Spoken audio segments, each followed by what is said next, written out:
Alô pessoal, direto ao ponto aqui. Bem, passado o drama, né? É hora do Grêmio começar a tomar as decisões para o ano de 2025. Ainda 2 partidas por serem disputadas, mas a direção precisa deixar de lado as questões de campo nesse momento. Não há mais qualquer risco para o Grêmio e saber o que precisa ser feito, e muita coisa tem que ser feita para a próxima temporada. A direção deve aproveitar os próximos dias para definir quem será o vice-presidente de futebol e, acima de tudo, e aí a decisão é muito mais pesada, muito mais impactante, quem será o novo treinador. O atual vice de futebol, Antônio Brum, deu uma entrevista ontem meio que em tom de despedida, quase que fez um balanço aí da sua gestão. Ele realmente não deve continuar, está cansado, há questões pessoais envolvidas. Ele já comunicou ao presidente Alberto Guerra que não deverá permanecer. Seu substituto no cargo deve ser Luciano Feldens, que é um dos integrantes do Conselho de Administração do Grêmio, é, portanto, um dos atuais vice-presidentes de Alberto Guerra.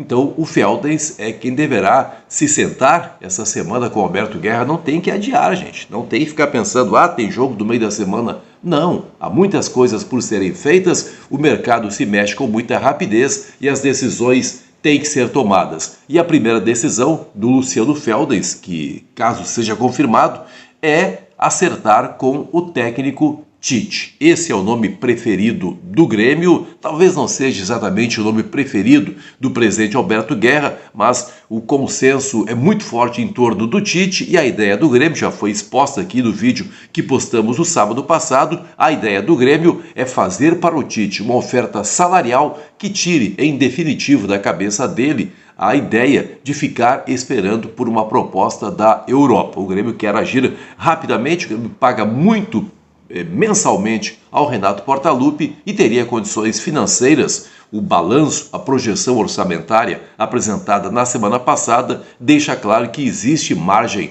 de dinheiro para fazer uma boa oferta para o técnico Tite. Só que, ao salvar o Grêmio do rebaixamento, o Renato sabe tirar proveito da situação, né? O Renato cria aí um clima de comoção em torno dele.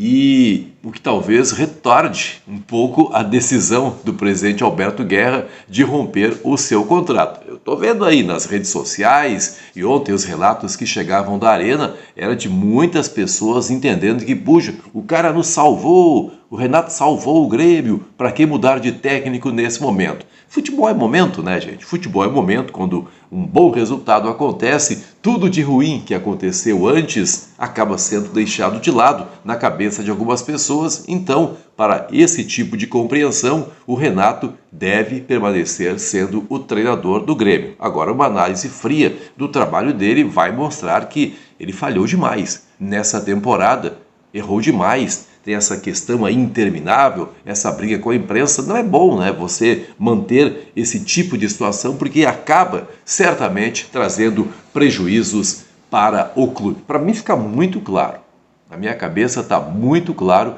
que o Renato gostaria de permanecer. Não estou dizendo aí, talvez eu dê um novo rumo para a minha vida, mas para mim ficou muito claro que o Renato gostaria de permanecer e vai tentar usar esse clima aí criado entre os torcedores do Grêmio para sensibilizar a direção. Tem uma pergunta aqui que é preciso ser feita também. O Grêmio sabe viver sem o Renato Portaluppi? O Grêmio sempre deixou que as coisas fossem feitas pelo Renato nos últimos anos, sempre sugestões de jogadores, sempre uma mobilização, sempre aquela coisa de ser um homem muito forte dentro do vestiário, que protege os jogadores. O Grêmio viveu esses últimos anos todos desse jeito. Saberá viver agora sem o Renato? Mas, além da questão do técnico, olha como tem coisa para ser resolvida num clube de futebol, né? Tem também que avaliar o grupo de jogadores e descobrir as carências. E para mim, acho que você pensa assim, vai ter que olhar muito seriamente o Grêmio para seu sistema defensivo. Os laterais do Grêmio não são nada confiáveis e os zagueiros, puxa, o Grêmio tem pouquíssimos zagueiros em condições de jogar. Então, seguramente são setores que vão precisar de reforços. Aí aparece outro problema, assim como o Antônio Brum, que estreou como vice de futebol do Grêmio em 2023, né? Ele foi mais ou menos por aí que começou o trabalho dele, junto com a gestão do presidente Alberto Guerra. O Luciano Feldens também vai estrear no cargo. Vai saber fazer as coisas sozinho ou vai ter que contar com um executivo forte do lado dele? Outra questão muito séria. O Grêmio sempre prometeu, né? O presidente Alberto Guerra, no seu projeto inicial de campanha, lá em 2022, ainda dizia que o Grêmio teria um vice, teria um executivo de futebol forte, e isso acabou não acontecendo. Executivo de futebol forte o Grêmio não tem. Se não for montada uma estrutura nesse sentido, tem o sério risco aí de que erros sejam cometidos.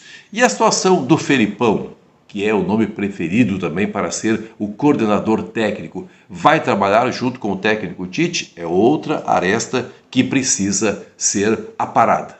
O Grêmio, agora falando com toda seriedade aqui, corre o sério risco de começar o ano cometendo alguns erros se não trouxer as pessoas fortes para os cargos mais importantes de comando. O Grêmio viveu, repito, esses últimos todos à sombra do Renato e agora vai ter que caminhar sozinho. Saberá? Bom, o primeiro passo é começar a trabalhar e o trabalho tem que começar esta semana. Muito obrigado a você pelo seu carinho com esse canal. Até a próxima.